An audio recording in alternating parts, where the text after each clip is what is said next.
Yo, what's up, my comic book aficionados? It's your boy J-Rock. Today I'm gonna be hitting you guys with my July haul. So I'm looking at my stack right now. It's about 16, 17 books.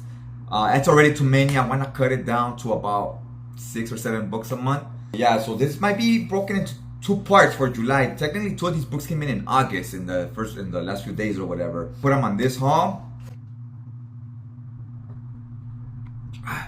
Drinking my protein shake. In case you're wondering what I got up in this bitch, I got some protein powder. I went with the cookies and cream flavor just because I like the way it tastes. A lot of times I usually go with vanilla because it kind of just fits everything. So I go ahead and put a scoop of that. I put some scoop of collagen, put some bananas, and milk and chia seeds. Kind of keep it simple. Sometimes I throw some berries or some either like raspberries or blueberries or whatever, just to mix it up. So anyways, yeah, let's go ahead and get to the books. First, let's go ahead and show off the 2 books that came in from August. No, wait up. One of them I got about 2 weeks ago, so it was still July. Okay, so the first one is Daredevil by Chip Zdarsky. They took a while to bring it to me. It said out of stock, so then they waited about a week, and then it said back in stock, so then they shipped it. So I was cool with it, because I was worried about, it's out of stock. This particular cover was out of stock, so I was thinking they were gonna tell me it's no longer available, and I was gonna have to go with the fake cover. And for those of you that got the fake cover that I'm talking about, my apologies. We all got different tastes. I just don't like that cover. I like this one with electronic. That shit looks sick with it. Not liking the other one at all. So I'm happy to have waited it out and got the correct cover, the one I asked for, right? So yeah, this is the back of it. Still sealed, and I kind of don't feel like opening it right now, so I'm gonna leave it closed. But I am stoked to read this. I hear a lot of good things, and I recently read Chip Zdarsky's Spider-Man run. I was floored. It was really good. So I'm hoping I'm kind of expecting same caliber of writing on this one. So yeah, I'm excited for this one for sure. Next book is freaking humongous, but I've been waiting for this one for a minute too. I'm glad it got announced as an omnibus. I've read I read a lot of the stuff. I don't know which exact issues, but I know a lot of this. Once I open it and flip through the pages and read it, a lot of it I'm gonna be familiar with. It's Captain America by Grunwald, Volume 1. Now look at the size of this compared to this one. Damn! Of course, the price is completely different. This one was $100. This one was $150. So it's almost $50 more. Huge book. I normally don't like them this big. I wish it was a little bit smaller. Maybe drop it to 125 and drop the page count by 200 or whatever. But I get it. They don't want it to be 9 omnibuses or whatever. So they're trying to narrow it down to like 6, right?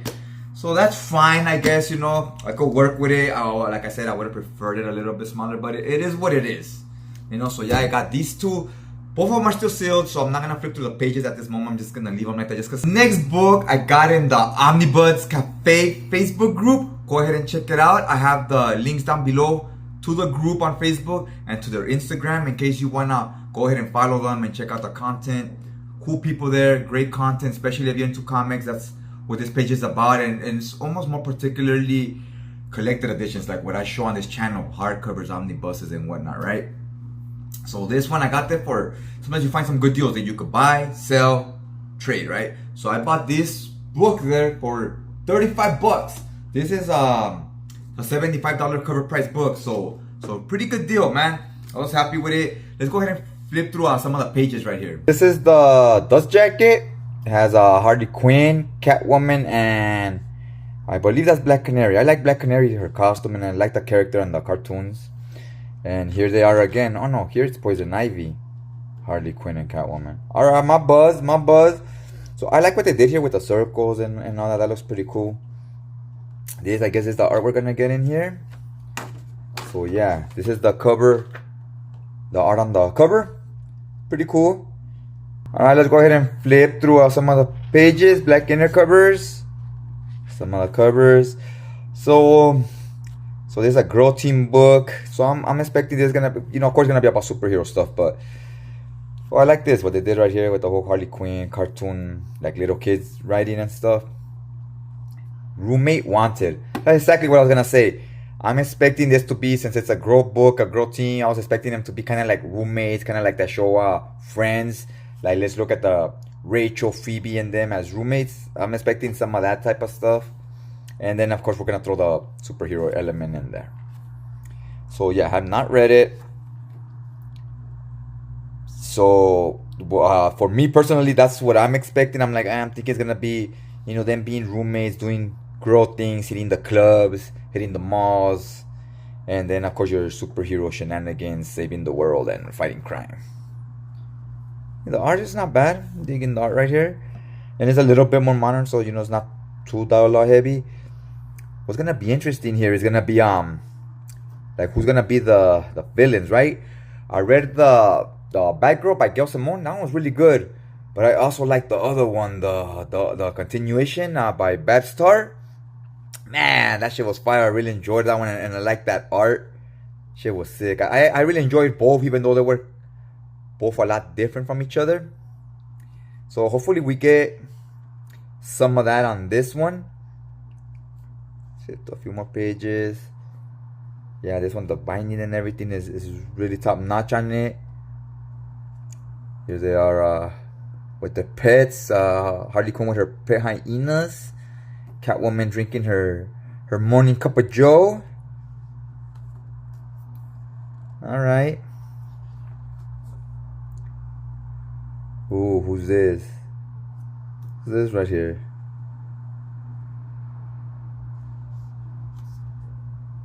I like this page here. We got some Poison Ivy action. Ooh, I guess she's turning on Catwoman and Harley. Poison Ivy's kind of badass. I hear a lot of people saying she should date Swamp Thing because they have similar powers and they both care about plants. That would be interesting, to say the least. Because she cares about plants, but she's a lot more... I don't know, her mentality or whatever is different than Swamp Thing's, right? So it would make an interesting dynamic, that's for sure. And I honestly wouldn't mind seeing that just to see where it goes.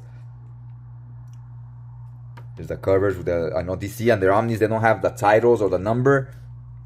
I do like when at least they write it down here or in the back. Let's see if this one is, they have it on the back. Yeah, issue 16. Alright, cool. So we've seen enough of this book. Next book, 7 to Eternity by Rick Remender and Jerome Opeña. Love Jerome's art, love Remender's writing. They're the same group that worked on X-Force. So if that tells you anything, they set the bar pretty high. So hopefully this matches that. I have read about the first, I think I read the first trade, so like the first 6 issues or so. And I enjoyed it, and I was like, you know what, I'm going to wait for the hardcover to come out so I could read it that way and experience it for the first time in big oversized pages, because I do like Jerome's art enough where these are like big books. This is bigger than the Omnibus as far as how tall they are. So when it's like a size of an absolute. So when you want those big books, I'm not really a big fan of them. But if you are going to make them that way, it has to be because the art is great. If the art is mediocre, but the story is good, I can enjoy it just as much as on a regular size book or an oversized, right? So it's like a fantasy, but it also has some sci-fi elements. Like, look here, for example, you got this guy, he got his shotgun and whatnot, but then you got like an alien. So this almost gives off like a John Carter, Warlord of Mars type feel, right? And you look down here, obviously they have it's a team dynamic, so they slowly start building up a squad. So let's flip to some of the pages here. Brown inner pages. Look at that, look at the art there. The colors is good as well. Look at this, boom, it looks pretty sick. This reminds me of that one movie with Natalie Portman. I freaking already forgot the name of it. But yeah, that looks good right there. The colors, they really pop here. They're very vibrant, and even though the story is like a little bit out there, like darker, but the colors are bright. They're not necessarily dark. So this is definitely like a fantasy type book, like I said, but it does have some sci-fi in it as well. Look at this. I totally forgot what it was about. I was reading it in singles back when they were coming out. Yeah, with our Image, these books, same with Dark Horse, they're always very well built. They're library editions. Have no problems with the build, and they're always really priced at a fair price, right? So everybody can afford them. Look at this. Damn, look at that 2-page spread. Nice. This guy reminds me of Pumpkinhead from, if you know the movie, you know the movie. Got this guy back here. Can't talk too much about it because I don't remember a lot about the story, even though I had, like I said, read the first trade. Yeah, definitely gonna most of these books I'm gonna be, dropping reviews on them as I read them, like kind of like reading vlogs. So yeah, here he is meeting the alien. Nice splash page. I think this is a cover. Issue 2 it says, right? Yeah, for sure. Hell yeah. Can't wait to read this one. This is for sure on the short list of to read. The omnibuses are gonna be a little trickier because if I do a video on those, that's gonna run forever. I don't finish those in 1 or 2 days because they're bigger books. So we'll see what we do with those. We might go by story arcs. We might go by part 1, part 2, or unless you just want a long 40-minute video. Let me know in the comment section down below now that we're on that topic. Anyway, let's get to the next book. Now these next books, I bought them before, sold them, bought them before, sold them. It's the third time I bought them, but this time they have different covers. This is like the limited edition covers. So they always find their way back into my collection. It's like I never want to get rid of them, but then I have to make space. And then as soon as I kind of have space, I'm like, I want to get them again. So I don't know. It's just crazy the relationship I have with this specific collection. It's a 2-book collection. So let me show off the covers. Here are the spines to volume 1 and volume 2 of Low. Really don't like this first spine. Looks kind of whack, simplistic. The second one I don't mind. Here are the covers. Again, volume 1. I really don't like it. It looks kind of lame. I'm not feeling it. Cover to volume 2. I kind of like. It's not bad. But I do like the original covers a lot more. They're way more busy, but I still like them more. This one, it's just this one. This one's not bad. This one, I don't know what it is about it. I'm not feeling it. I think it even went on sale for like 12 bucks on in-stock trades because nobody wanted this cover. So I know I'm not the only one that felt that way about it. But let's go ahead and flip through some of the pages. I don't think we need to flip through both books. So we'll just flip through volume 1. The series is also by Rick Remender. Artist is Takini or Takina, however you pronounce that. It's this kind of art. Very different. It's the inside pages. This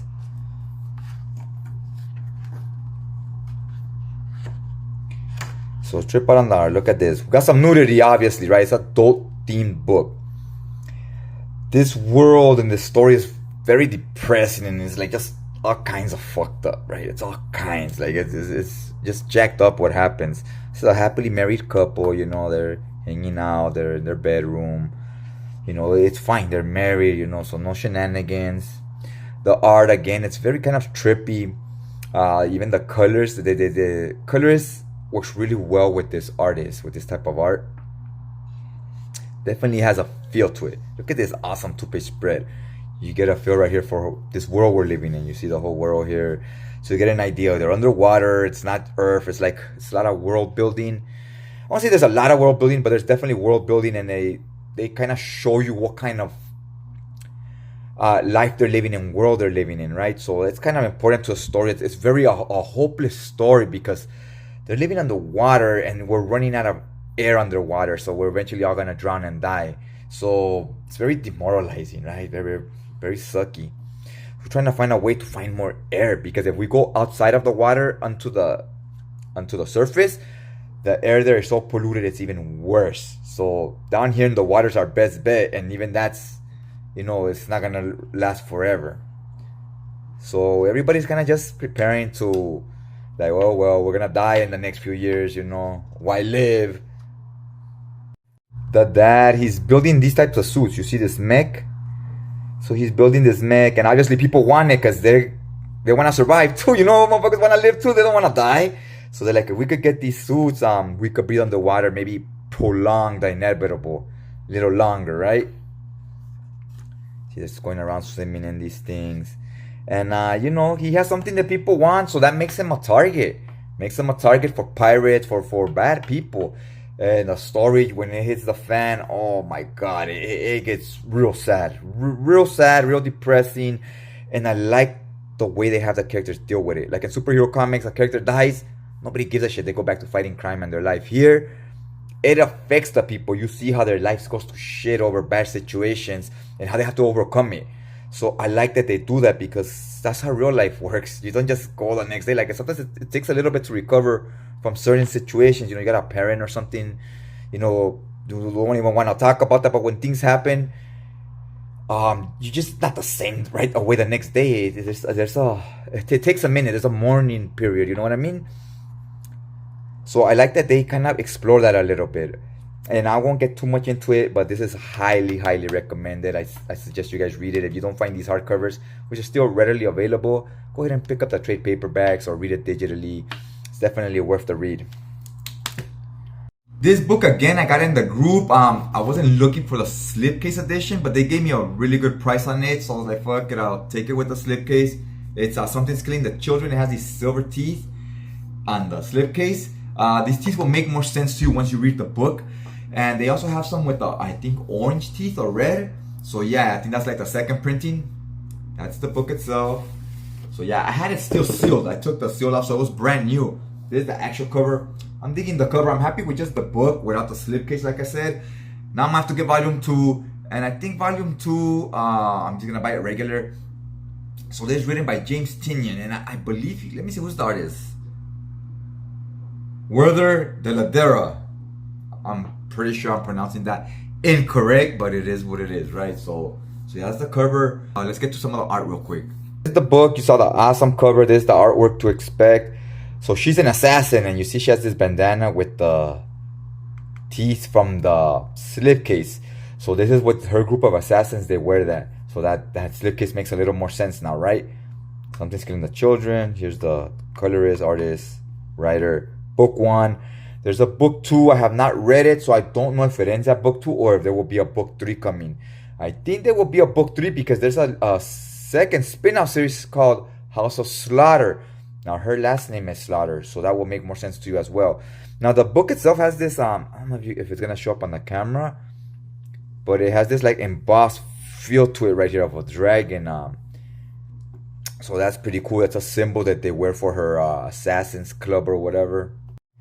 Yeah, the credits: writer, artist, colorist, letterist. Here's the symbol that you would get embossed in there. It's that symbol right there. So the art, it's a bit simplistic, kind of scratchy, a little sloppy. It's not gonna be for everybody. It's not my favorite art, but I don't mind it. I mean, it gets the job done. Starts off pretty wordy, as you can see here. Here she is. People think she murdered someone, so people hate her because something is killing the children. Obviously, duh, right? And when people see her, they think it's her. But she's really there hunting the thing that's killing the children. And she's part of this club they're assassins that have been fighting these monsters that have been doing things for decades, right? So it's like a secret society. That's the monster right there. Boom, this is the art. So you see it's not the most detailed, dynamic art. But it's cool. This is definitely, the art has like more like of an indie feel of books you would find in Scholastics or something, right? Something that you wouldn't find in like DC or Marvel, where it's what's considered your stereotype superhero type comic art. This isn't it. It's different, but I don't mind it. Sometimes you get something a little different and it's a little refreshing. So yeah, here she is again. She's a total badass. I've read, I believe, up to issue 10 or so, and I definitely need to reread this. This goes up to issue 15. So I need to reread this, and I need to go ahead and hop on that volume 2 as well. Just, that's not high on my priority list at the moment because there's so much other books I want. And like I said, I'm narrowing it down to about a book or 2 a week. So take a little bit before I get there, but we'll get there. Just look at what I need and don't need. And I'm definitely looking to get rid of some books as well. So yeah, this has a horror feel. It's very gory. It goes through a phase where it has like a horror feel, which that's what it's supposed to be. But then it kind of changes a little bit to almost more like action. But right here, like in this scene, it's definitely horror. Look at this guy. This scene was a little bit cringe. Because look, this guy's trying to help her. He touches her shoulder like, hey, her name's something Slaughter, I forgot. But he touches her shoulder. She breaks his arm. and like just leaves him crying there, and he's just trying to help, and she says, "You don't touch me." So it was very like, what the fuck, you know, like like we get it. It was trying to send some type of virtue signal, like, you know, you don't touch women, not even on their shoulder, like politely, because it could be considered like harassment. But it came off very cringe on this scene. Like it was just done totally incorrect. But I get what they were trying to do. They just didn't do a good job of it. Other than that, it's a good read. That's all I got for you guys today. Hopefully you enjoyed the video. If you did, go ahead and hit that like button. And I hope you guys tune in for the next video. Other than that, check you guys out next time.